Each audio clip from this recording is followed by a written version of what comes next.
Welcome to the world of Pericle. Pericle is a contained tabletop RPG game, and there are two releases of the game so far. Gathering Darkness, which was funded on Kickstarter in 2022, and Labyrinth, which was just funded on Kickstarter this May, and will make its debut in 2025.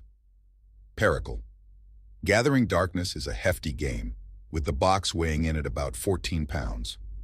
The main components in the box are 50 full-color combat maps, 6 pre-generated character folders, blank character sheets, 75 full-color acrylic standees, combat cheat sheets, the rulebook, the hero handbook, and a set of dice. In addition to the physical components, Gathering Darkness includes access to the Loremaster Game Master software, which contains over 60 hours of gameplay for a choose-your-own adventure-style story. Gathering Darkness is really focused on campaign-style gameplay, the richness of the story, and detailed development over time. During the 2024 Kickstarter, we presented Pericle, Labyrinth as an expansion to Gathering Darkness, or as a separate Pericle adventure game for those who did not wish to play the story-focused Gathering Darkness adventure. The premise of Labyrinth is that it's a lot more focused on combat and character development, and less on story. We are building the expansion as an infinite dungeon crawler for those who can't get enough Pericle. It's important to note that both of these Pericle releases use the same core rule system and web-based Game Master software. Much like other RPGs, the Pericle rules, dice mechanics, and character creation systems stay the same throughout, and players are just faced with new adventures with each release. Loremaster is a web-based Game Master app. It is responsible for telling the story, setting the scene, playing the soundtrack, and guiding players through combat. Combat plays out on the tabletop, but the instructions and enemy stats live in Loremaster. At the beginning of your campaign, you log into Loremaster and create your party.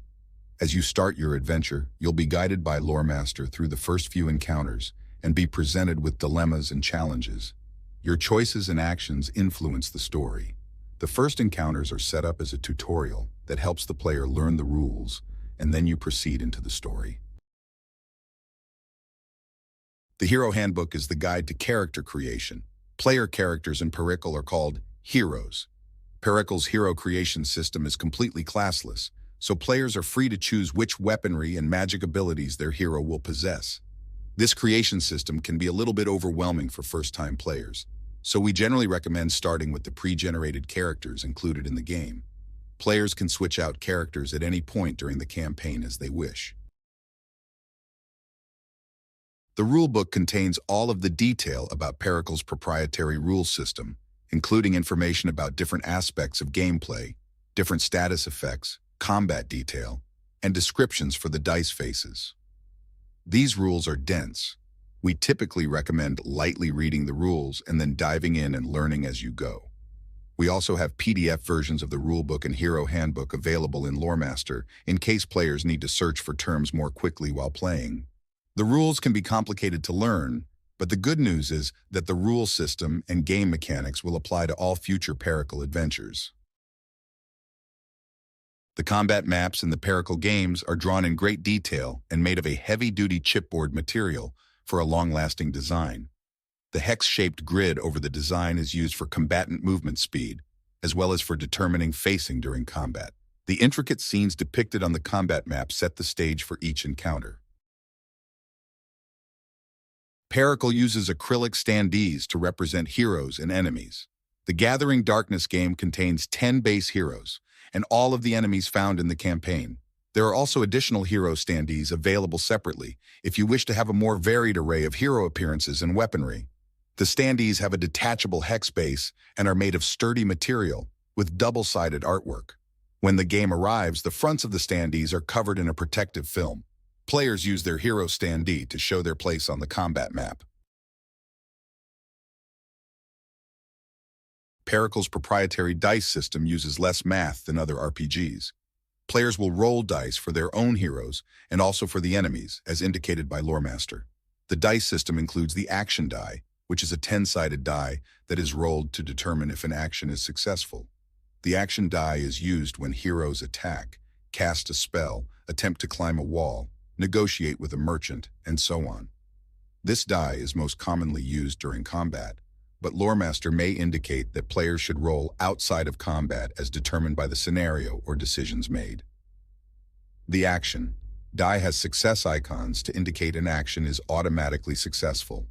The die has critical failure icons which indicate automatic failure, and critical success icons which indicate that you are successful and should roll the crit die to see which extra effect comes into play. The crit die is a special die that has icons with 1 star and 2 stars. The 2-star icons indicate that the damage from the attack should be doubled. The 1-star icon indicates damage is normal, it is not increased. The crit die also contains a torch symbol, which indicates that a special effect should be added to the damage based on the type of attack. Each weapon has its own specific crit effect. The defense die is a 6-sided die that has icons on 5 faces and 1 blank face. 3 of the faces have shield icons that indicate that the action was blocked. The defense die also has a torch symbol on 1 face to indicate armor protection, and an empty torch symbol to indicate that chance of success is reduced.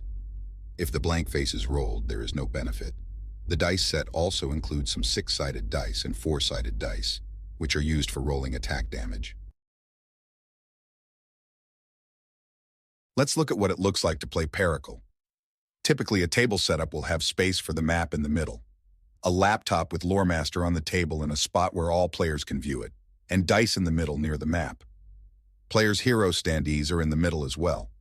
In front of each player, we'll have the hero sheet with all of your hero's information, the combat cheat sheet as a reminder of what actions are available during combat, and maybe the optional health trackers or spell and discipline cards if you have those.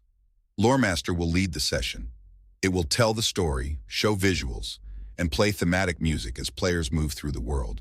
When Loremaster indicates that it's time for combat, combat instructions will appear on the screen. This will include information about which map to put on the table, where player heroes can be placed, and where the enemy is situated. It will show which enemy standee to use and give any relevant information about that enemy. Combat takes place in turns, and each turn has 3 phases: initiative, movement, and actions. In the initiative phase, an initiative check is rolled to determine which team moves first during the movement phase. Unlike many RPGs, initiative is rolled every single turn, and only 1 initiative check is made for the entire party of heroes. 1 player rolls the action die for the team to determine if heroes or enemies will move first. In the movement phase, the team who won initiative moves first. All combatants for a team complete their movement, then all combatants from the other team move. Unlike many RPGs, movement for all combatants is completed before any actions like attacking occur. Moving first as a team, then attacking later encourages teamwork, and this phase often involves tactical discussions when multiple players are playing. Each hero has a specific movement score, which indicates how far they can move each turn. There are certain actions that cannot be taken if the full movement allotment is used. In the actions phase, players and enemies attack with weapons, cast spells, defend using the defense die, fetch an item from their bag, swap out weapons, drink potions, and more.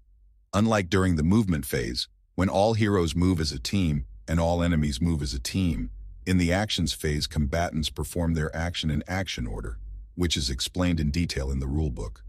Loremaster will display the action order of all combatants. This turn order with the 3 phases continues until the combat is either won or lost. Players input the result into Loremaster, and the adventure continues.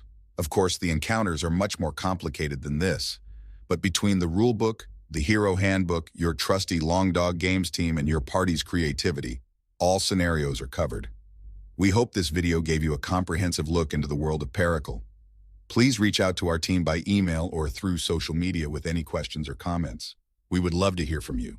Thanks for watching.